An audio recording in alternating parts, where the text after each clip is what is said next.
সমবাহু ত্রিভুজ তো শেষ হয়ে গেছে। এখন আমরা পড়বো সমকোণী ত্রিভুজ নিয়ে। দেখো, সমকোণী ত্রিভুজ সম্পর্কে তোমরা অনেক কিছু জানো। এ বি সি, এটা একটা ত্রিভুজ। সমকোণী ত্রিভুজ কাকে বলে? যে ত্রিভুজের একটা কোণ সমকোণ বা 90 ডিগ্রি, সেটাই হচ্ছে আমাদের সমকোণী ত্রিভুজ। এই সমকোণী ত্রিভুজের সমকোণের যে বিপরীত বাহুটা আছে এটা হচ্ছে তোমার অতিভুজ। অতিভুজ। আর এটা হচ্ছে আমাদের সূক্ষ্মকোণ। সূক্ষ্মকোণ, সূক্ষ্মকোণের বিপরীত যে বাহুটা সেটা হচ্ছে লম্ব। আর সমকোণ সংলগ্ন যেটা সূক্ষ্মকোণ উৎপন্ন করছে সেটা হচ্ছে ভূমি। তার মানে যেটাকে আমরা সূক্ষ্মকোণ ধরে হিসাব করব সেটার বিপরীত বাহুটা লম্ব, সমকোণের বিপরীত বাহুটা অতিভুজ, আর বাকি বাহুটা হচ্ছে ভূমি। এখানের মধ্যে থেকে আমরা প্রথমেই কি জানি যে সমকোণী ত্রিভুজ বললেই প্রথমেই আমাদের মাথায় আসে পিথাগোরাসের সূত্র। তো পিথাগোরাসের সূত্র হচ্ছে অতিভুজ স্কয়ার সমান অপর দুই বাহুর বর্গের সমষ্টি। অপর দুই বাহু বলতে একটা লম্ব একটা ভূমি। তাহলে লম্বটা হচ্ছে এবি স্কয়ার আর ভূমিটা হচ্ছে বিসি স্কয়ার। দুই, যদি আমাদেরকে এখন ক্ষেত্রফল বের করতে বলে, ক্ষেত্রফল এবিসি ত্রিভুজের ক্ষেত্রফল হাফ ভূমি, ভূমি হচ্ছে বিসি, হাফ ইন্টু ভূমি ইন্টু উচ্চতা, উচ্চতা হচ্ছে এবি, হাফ। তাহলে বিসি বাহুটাকে আমরা এক্স ধরে নিলাম আর উচ্চতাটাকে আমরা এইচ ধরে নিলাম। তাহলে হাফ ইন্টু ভূমি ইন্টু উচ্চতা। এখন যদি আমাকে বলে যে সমকোণী ত্রিভুজের পরিসীমা কত, পরিসীমা, পরিসীমা মানে হচ্ছে তোমার তিন বাহুর যোগফল AB plus BC plus CA. এখানে আমরা আরেকটা জিনিস অ্যাপ্লাই করতে পারি, সেটা হচ্ছে এখানে আমরা sine theta, cos theta, tan theta, কট থিটা সবকিছু আমরা সমকোণী ত্রিভুজে অ্যাপ্লাই করতে পারি। এই সমকোণী ত্রিভুজ সম্পর্কিত 16.1 আমাদের আরো কয়েকটা সমস্যা আছে। এখন ওই সমস্যাগুলো আমরা সমাধান করব। আমাদের 1 নাম্বার যে ম্যাথ, এটাই কিন্তু সমকোণী ত্রিভুজ সম্পর্কিত। খেয়াল করো, একটি সমকোণী ত্রিভুজের অতিভুজ 25 মিটার। তাহলে এই যে সমকোণী ত্রিভুজ আমরা ধরে নিলাম এ বি সি, এই অতিভুজটাই হচ্ছে তোমার 25 মিটার। এরপর কি বলছে দেখো, এর অপর বাহুদ্বয়ের, অপর বাহুদ্বয়ের মানে হচ্ছে একটা ভূমি আর একটা লম্ব, অপর বাহুদ্বয়ের একটি বাহু অপরটির 4/3 অংশ। একটি বাহু অপরটির, অপরটি এর, তাহলে অপরটির উপর ডিপেন্ড করতেছে অপরটি। তাহলে অপরটি আমরা ভূমি ধরে নিলাম এক্স, এটা হচ্ছে অপর বাহু। তাহলে একটি বাহু, একটি বাহু বলতে আমরা লম্বকে বুঝে ধরে নিলাম। তাহলে একটি বাহু বলতে আমরা লম্বকে ধরে নিলাম। তাহলে লম্ব অপরটির, অপরটি মানে ভূমি, ভূমি এর কত 4/3 অংশ। এখানে, এখানে ভূমি বিসি সমান এক্স, সুতরাং এবি বাহু, এবি বাহু কত হবে অপরটির 4/3 অংশ। তাহলে অপর বলতে যেটা বোঝাচ্ছে, এই অপরটি বলতে আমরা এখানে ভূমিকে ধরে নিছি। অপরটি, অপর বাহু হচ্ছে বিসি। তাহলে একটি বাহু, একটি বাহু মানে লম্ব, অপরটির এত অংশ, তাহলে অপরটিকে এক্স, তাহলে এক্স এর 4/3 বা 3x/4। তাহলে আমার কাছে এখন টোটাল তিনটা বাহু আছে, একটা হচ্ছে এক্স, আর একটা হচ্ছে কত 3x/4, এটা 3x/4, আর একটা হচ্ছে অতিভুজ 25। এখন আমাকে বলছে বাহু দুটির দৈর্ঘ্য নির্ণয় করো, বিসি কত এবি কত। যেহেতু এটা সমকোণী ত্রিভুজ, তাহলে আমি পিথাগোরাসের সূত্র অ্যাপ্লাই করতে পারবো। তাহলে আমরা পিথাগোরাসের সূত্র অ্যাপ্লাই করি।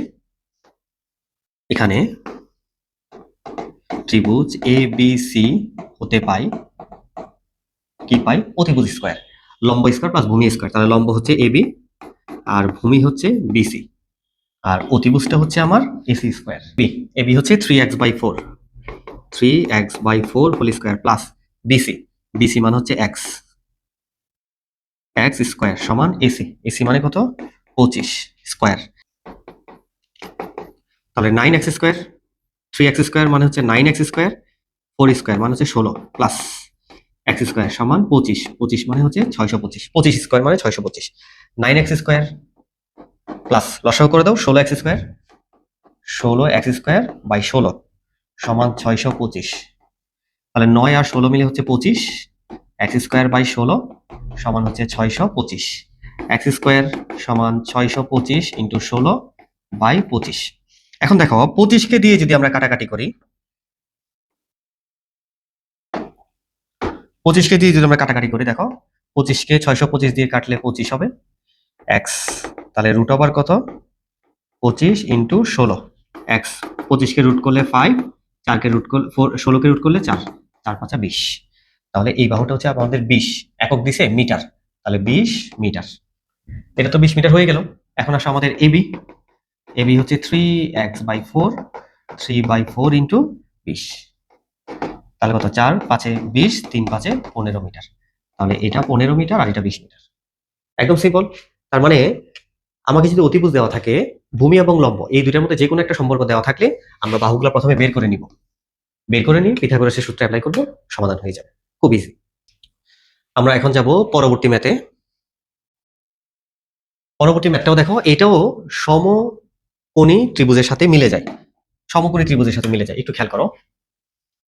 20 মিটার লম্বা একটি মই দেওয়ালের সাথে খাড়াভাবে আছে। দেওয়াল, প্রথমে আমরা একটু দেওয়াল আঁকি। এটা হচ্ছে দেওয়াল, এই এটা হচ্ছে দেওয়াল, দেওয়ালের সাথে খাড়াভাবে আছে। তো আমরা বাহুটা ধরে নিই। প্রথমে আমরা মইটা আঁকি, মই,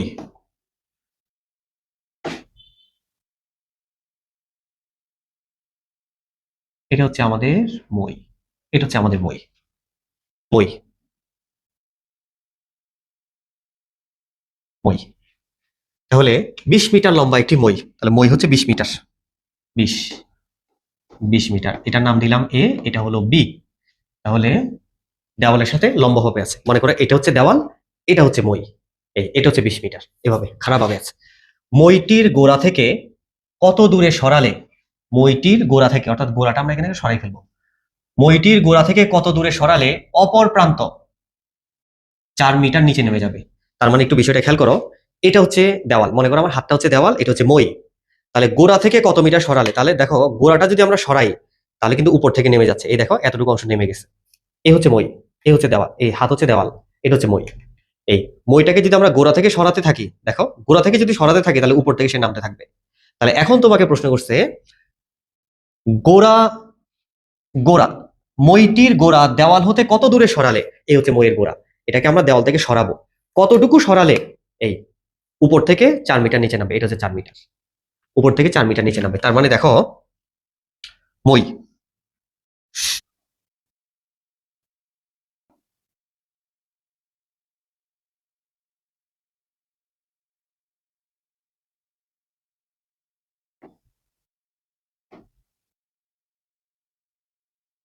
এই দেখো এটা ছিল আমাদের মই, এই মইটাই আমরা এখানে নিয়ে আসছি। তাহলে মইটা বলছে উপর থেকে 4 মিটার নিচে নেমে যাবে, তাহলে 4 মিটার নিচে নামলো। 4 মিটার যদি নিচে নামে তাহলে খেয়াল করো, 4 মিটার নিচে নামলো, 4 মিটার, টোটাল মই হচ্ছে আমাদের কত, 20 মিটার। 4 মিটার নিচে নেমে গেছে, তার মানে বাকিটা হচ্ছে 16 মিটার, এই জায়গাটা হচ্ছে 16। তাহলে আমাকে বলছে সেটা কত দূর সরাতে হলো, মানে কত দূর সরাইছি আমরা সেটা বের করার জন্য। তাহলে আমরা সরাইছি হচ্ছে x মিটার, x এর মানটা বের করবো। দেখো আগে মইটা ছিল এ বি, মইটাকে আমরা নিচে নামাই দিছি, ফলে উপর থেকে নিচে নেমে গেছে, নিচ থেকে সরে গেছে, কিন্তু মইয়ের দৈর্ঘ্য কি কমছে, কমেও নাই বাড়াও নাই। মনে করো এটাই হচ্ছে মই, এটা দাঁড়ানো অবস্থায় ছিল, তারপর আমরা একটু বাঁকা করে দিলাম, বাঁকা করে দিলে সে এক্স থেকে একটু সরে গেছে, উপর থেকে নেমে গেছে, তার দৈর্ঘ্য কি কমছে, না। এটা এভাবে 20 মিটার, ঠিক যখন তাকে আমি বাঁকা করে দিব তখনও 20 মিটার, এভাবে খাড়া অবস্থায় 20 মিটার ছিল, যখন আমি এরকম বাঁকা করে দিছি তখন এটা হচ্ছে 20 মিটার অতিভুজ। তার মানে পুরোটা হচ্ছে এবি 20 মিটার ছিল, এখন এটাও 20 মিটার। এটা বি এ ছিল, এই পয়েন্টটার নাম দিলাম আমরা পি, এই পয়েন্টটার নাম দিলাম আমরা কিউ। তাহলে আগে মই ছিল এবি 20 মিটার, এখন মই পি কিউতে চলে আসছে 20 মিটার, 4 মিটার নিচে নামছে, এই জন্য এটা হচ্ছে 16। বলছে এটা কত, ভূমি থেকে কতটুকু সরাতে হবে। তাহলে আমাদের কাছে এ পি কিউ একটা সমকোণী ত্রিভুজ আছে, A P Q, A P Q এর কোণ এ সমান 90 ডিগ্রি, তাহলে এটা হচ্ছে 90 ডিগ্রি। তাহলে 90 ডিগ্রির বিপরীত যে বাহুটা আছে এটা হচ্ছে অতিভুজ, তাহলে আমরা লিখতে পারবো অতিভুজ স্কোয়ার সমান ভূমি এক্স স্কোয়ার প্লাস লম্ব 16 স্কোয়ার। এই ত্রিভুজ ভূমি হচ্ছে এক্স, লম্ব হচ্ছে 16, আর অতিভুজ হচ্ছে 20। তাহলে পি কিউ হচ্ছে 20 স্কোয়ার সমান এক্স স্কোয়ার প্লাস 16 স্কোয়ার, তাহলে 20 স্কোয়ার মাইনাস 16 স্কোয়ার সমান এক্স স্কোয়ার। সুতরাং এক্স স্কোয়ার সমান 20 স্কোয়ার মাইনাস 16 স্কোয়ার, এক্স সমান root over answer 20 square, 20 square, 20 square মানে হচ্ছে 400, আর 16 স্কোয়ার মানে হচ্ছে 256, তাহলে 144। 144কে আমরা রুট করলে 12, তার মানে 12 মিটার সরে যাবে, 12 মিটার সরে যাবে। ত্রিভুজের এই দুইটা ম্যাথ আমাদের সমাধান হলো 16.1 এর। এটা সমদ্বিবাহু ত্রিভুজ, এটা আমরা করে ফেলছি।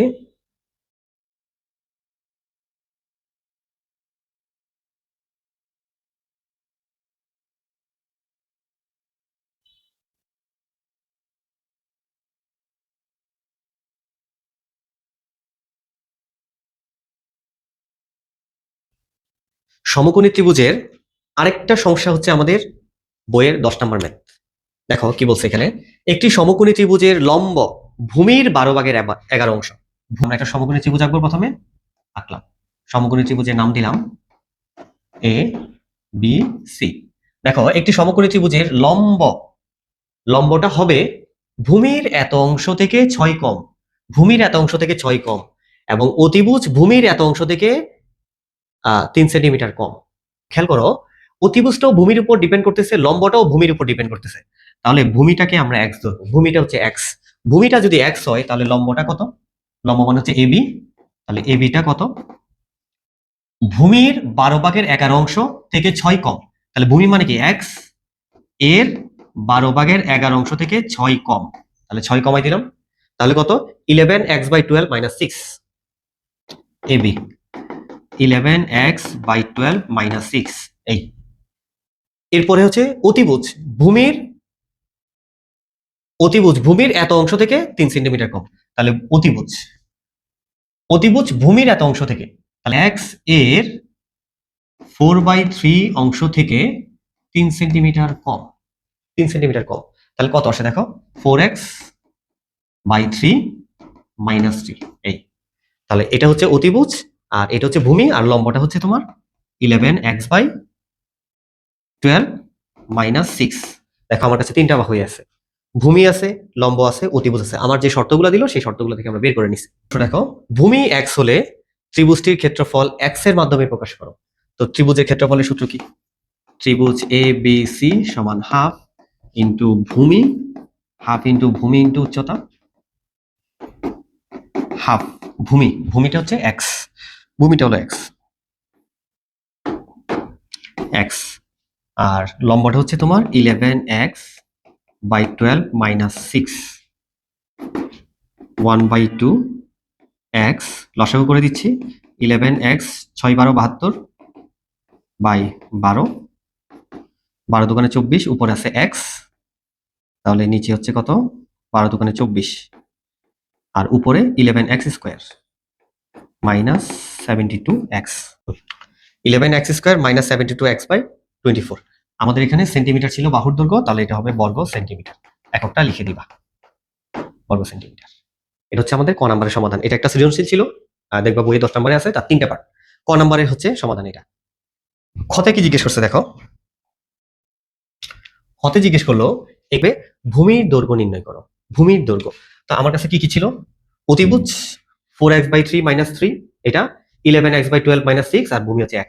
তাহলে আমার কাছে অতিভুজ আছে, লম্ব আছে, ভূমি আছে, আমরা লিখে দিব অতিভুজ স্কয়ার সমান লম্ব স্কয়ার প্লাস ভূমি স্কয়ার, তাহলে আমি x এর মানটা পাবো, আর ওই x টাই হচ্ছে আমার ভূমি। তাহলে আমার কাছে দেখো কি কি আছে আমার কাছে এখন, এটা হচ্ছে x, এটা হচ্ছে 11x/12 - 6, আর এটা হচ্ছে 4x/3 - 3। পিথাগোরাসের সূত্র থেকে আমরা পাই লম্ব স্কয়ার এবি প্লাস ভূমি স্কয়ার বিসি সমান অতিভুজ হচ্ছে এসি স্কয়ার। এবি মানে হচ্ছে লম্ব হচ্ছে এবি, এবি হচ্ছে তোমার 11x/12 - 6 হোল স্কয়ার, বিসি মানে হচ্ছে x স্কয়ার, অতিভুজ হচ্ছে 4x/3 - 3 হোল স্কয়ার। এই তাহলে এখানে আমরা লসাগু করে দিচ্ছি, 11x - 6 12 72 by 12 whole square plus x square সমান 4x - 3 × 3 9 বাই 3 হোল স্কয়ার। উপরে হচ্ছে a - b হোল স্কয়ার, উপরে হচ্ছে a - b whole square, 11 square a square minus 2ab plus b square by 144, 12 square মানে 144 প্লাস x স্কয়ার সমান a - b whole square, a square minus 2ab plus b square by 9।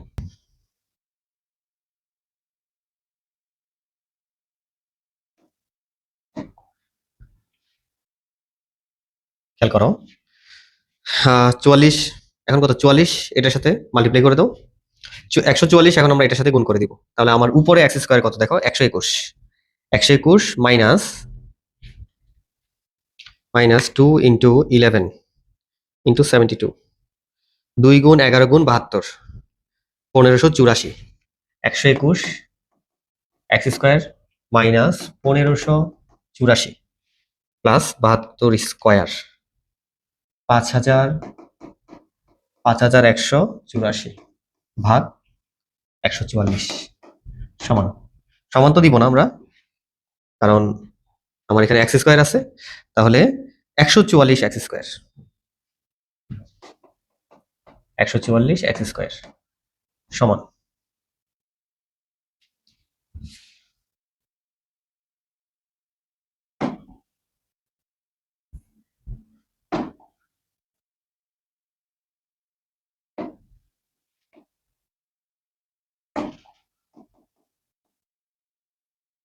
144 x square সমান এখানে কত দেখো, 16 x square, 16 x square minus 4 9 36 72 minus 72 x, এটা plus হবে, plus b square 81 plus b square 81, 9 square মানে হচ্ছে 81/9, এই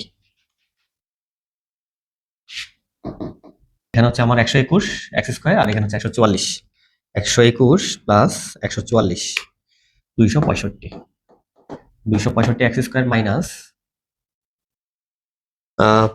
1584, এটার সাথে তোমার একটা এক্স হবে, এক্স দিয়ে দিলাম, তাহলে মাইনাস 1584 এক্স প্লাস 5184, 144টা ওই পাশে গেলে গুণ হবে into 16 x square minus 72 x plus 81, 265 x square minus 1584 x plus 5184 সমান 144 ভাগ 9, 16 আসবে, 16 x square minus 72 x plus 81, আমরা এক ধাপে লিখে ফেলি, দেখো এখানে 265 এক্স স্কোয়ার আর এখানে হচ্ছে 16 ইন্টু 16 এক্স স্কোয়ার, বিয়োগ হবে 265 মাইনাস 16 ইন্টু 16, তাহলে 9 এক্স স্কোয়ার, এখানে দেখো মাইনাস 1584টা এক্স, এখানে মাইনাস 72 ইন্টু 16, এই পাশে আসলে প্লাস হবে, তার মানে মাইনাস 1584 প্লাস প্লাস 16 ইন্টু 72,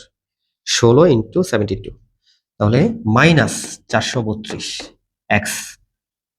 এবার আসো 5184 মাইনাস, এটাই আসলে মাইনাস হবে 16 ইন্টু 81, মাইনাস 16 ইন্টু 81, তাহলে প্লাস 3888 ইকুয়াল দিচ্ছি এক্স স্কোয়ার মাইনাস 432 ভাগ 9 48 এক্স প্লাস 3888 ভাগ 9 432 ইকুয়াল 0। একটু বড় ক্যালকুলেশন, আমাদের ম্যাথ কিন্তু এখানেই শেষ, আর বাকিটা হচ্ছে ক্যালকুলেশন।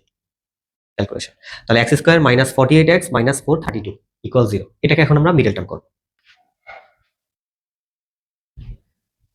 দেখো তাহলে কত, মাইনাস 48 432, মাইনাস 48 432, মানটা একটু মনে রাখিও, x square minus 48 x plus 432 equal 0। এটা ক্যালকুলেটরে আমরা করে ফেলবো। প্রথমে তোমরা মোডে যাবা, কত 48 432, ক্যালকুলেটরের প্রথমে মোডে যাবা, সরি আমরা মোডে যাব, যাওয়ার পর ইকুয়েশনে ঢুকবো, ইকুয়েশনে ঢুকে A x square plus B x plus C, এখানে ডাটাগুলো ইনপুট করবো। এক্স স্কোয়ার, তাহলে এক্স এর সহগ, এক্স স্কোয়ারের সহগ, এক্স স্কোয়ারের সহগ হচ্ছে 1, দিলাম 1, তারপরে কত ছিল মাইনাস 48, মাইনাস 48 দিলাম, তারপর কত ছিল প্লাস 432 দিয়ে দিলাম। দেখো সব ডাটাগুলো ইনপুট দেওয়া শেষ, 1 মাইনাস 48 432, এখন সমান দিলে একটা হচ্ছে 12 আর একটা হচ্ছে 36, একটা 12 আর 36, 12 আর 36 একটু মনে রাখো, 12 আর 36, তাহলে এক্স স্কোয়ার মাইনাস 12 আর 36, তাহলে 12 প্লাস 36 এক্স প্লাস 432 সমান 0। মানে 48টাকে আমরা কিভাবে ভাঙতে পারি, 12 আর 36, তাহলে 48 হবে, x square minus 12 x plus minus 36 x plus 432 সমান 0। তাহলে এখান থেকে আমরা এক্স কমন নিতে পারি, তাহলে এক্স মাইনাস 12, 36 কমন নিতে পারি, এক্স মাইনাস 12 ইকুয়াল 0, তাহলে x minus 12 x minus 36 equal 0, x minus 12 equal 0, x সমান 12, এক্স মাইনাস 36 ইকুয়াল 0, x সমান 36। তার মানে আমাদের আনসার হচ্ছে দুইটা থেকে যে কোনো একটা হতে পারে, কোনো অসুবিধা নেই। একটা আনসার হচ্ছে আমাদের 12, আর একটা আনসার হচ্ছে আমাদের 36। দুইটা থেকে যে কোনো দুইটাই আনসার আমাদের হতে পারে, হয় ভূমিটা 12 হবে অথবা ভূমিটা 36 হবে। দুইটা আনসারই সঠিক, যেহেতু আমাদের স্পেসিফিক কোনো কিছু কন্ডিশন এখন পর্যন্ত নাই। গ নম্বরে চলে আসো। গ নম্বরে কি বলছে দেখো, ত্রিভুজটির ভূমি 12 সেন্টিমিটার হলে, তাহলে এবার খেয়াল করো খ নম্বরের সাথে তার কিন্তু কানেকশন আছে। খ নম্বরে কি বলছে দেখো, খ নম্বরে আমরা কি পাইছি, একটা ভূমি হচ্ছে 12, ভূমিটা হয় 12 অথবা 36। গতে কি আমাদেরকে বলছে যে ওই যে 12 36 যেটা আসছে বলছে 12টা কনসিডার করার জন্য। তাহলে ত্রিভুজের ভূমি যদি 12 হয়, তার মানে হচ্ছে সরি, এই হচ্ছে আমাদের ত্রিভুজ এ বি সি। তাহলে ত্রিভুজের ভূমি 1 সমান 12 কনসিডার করতে বলছে। তাহলে এর পরিসীমার সমান পরিসীমা বিশিষ্ট সমবাহু ত্রিভুজের ক্ষেত্রফল নির্ণয় করো। পরিসীমার সমান, তাহলে পরিসীমা মানে 3 বাহুর যোগফল, তাহলে আমাকে আগে 3 বাহু বের করতে হবে। তাহলে প্রথম এবি বাহুটা কত মনে আছে তোমাদের? 11x/12 - 6, এটা ছিল লম্ব। লম্বটা বের করে নাও। এবি 11/12 ইন্টু এক্স, এক্স হচ্ছে 12 হিসাব করতে বলছে, -6। তাহলে কত দাঁড়াচ্ছে? 12 কেটে দিলাম, 11 থেকে 6 গেলে 5। তাহলে এটা 12, এটা হচ্ছে 5। এবার আমরা অতিভুজটা বের করবো, এসি। এসিটা হচ্ছে 4/3x - 3। তাহলে 4/3x কনসিডার করতে বলছে 12, 3 3 4 12 16, 16 থেকে 3 গেলে কত? 13। 13 13 13। এখন আমরা বের করব পরিসীমা। সুতরাং পরিসীমা পরিসীমা পরিসীমা হচ্ছে 3 বাহুর যোগফল, AB plus BC plus CA. তাহলে একটা হচ্ছে এবি হচ্ছে 5, বিসি হচ্ছে 12, আর এসি হচ্ছে কত? 13। 5 যোগ 12 যোগ 13, 30। হ্যাঁ 30, ঠিক আছে 30। তাহলে পরিসীমা হচ্ছে 30। এবার দেখো প্রশ্ন কি জিজ্ঞেস করছে, এর পরিসীমার সমান। পরিসীমার সমান মানে হচ্ছে 30 সেন্টিমিটার। পরিসীমার সমান পরিসীমা বিশিষ্ট, অর্থাৎ যেটা বের করতে বলবে সেটার পরিসীমাও 30। পরিসীমা বিশিষ্ট সমবাহু ত্রিভুজ এর ক্ষেত্রফল নির্ণয় করো। তার মানে তোমাকে একটা সমবাহু ত্রিভুজের ক্ষেত্রফল বের করতে হবে, সেই সমবাহু ত্রিভুজের পরিসীমাটা হচ্ছে 30, এটার সমান। তাহলে এটার ক্ষেত্রফল কত? শর্ত মতে সমবাহু ত্রিভুজের পরিসীমা 30। সমবাহু ত্রিভুজ কাকে বলে? যে ত্রিভুজের সবগুলা বাহু সমান, এটা এ, এটা এ, এটাও এ। তাহলে a plus a plus a সমান 30, 3a সমান 30, তাহলে a হচ্ছে 10। ক্ষেত্রফল কত? তাহলে সমবাহু ত্রিভুজের ক্ষেত্রফল, ত্রিভুজ A B C, √3/4 into a square. √3/4, A হচ্ছে কত? 10 স্কোয়ার। 10 স্কোয়ার মানে 100। 100 √3/4। 25কে 100কে 4 দিয়ে ভাগ করলে কত? 25। 25 √3 বর্গ সেন্টিমিটার। আনসার 25 √3 43.301 বর্গ সেন্টিমিটার প্রায়।